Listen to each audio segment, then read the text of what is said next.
sosok TikToker Rizky Kabah kembali menuai sorotan. Pasalnya, Rizky Kabah membuat tersinggung suku Dayak.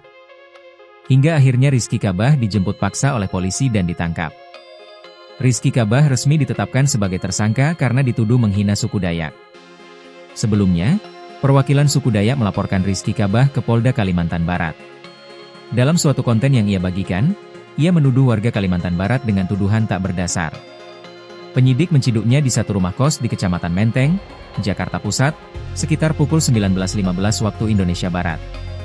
Ia langsung dijebloskan ke penjara setelah ditetapkan menjadi tersangka kasus dugaan menghina suku Dayak. Lantas, siapa sebenarnya Rizky Kabah?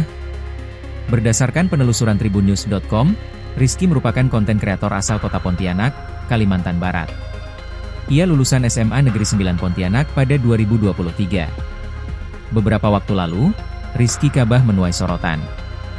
Rizky menggunakan personal branding anak sekolah yang suka menceritakan soal sekolah dan guru yang bernada negatif.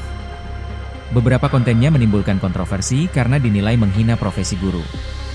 Rizky, dalam klarifikasinya, mengungkap alasan mengapa ia kerap berkomentar buruk terkait profesi guru. Ia mengaku, semua itu tidak lepas dari pengalaman pribadinya jadi korban bullying dari guru-guru di sekolahnya, karena menganggap dirinya sebagai pria kemayu. Balas dendam yang ia lakukan yakni dengan membuat konten TikTok yang isinya miroasting guru-gurunya. Sayang, ulahnya menuai laporan ke polisi.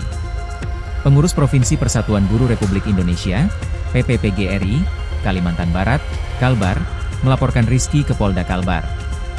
Hingga akhirnya, Polda Kalbar pada akhirnya menjemput Rizky pada Selasa malam.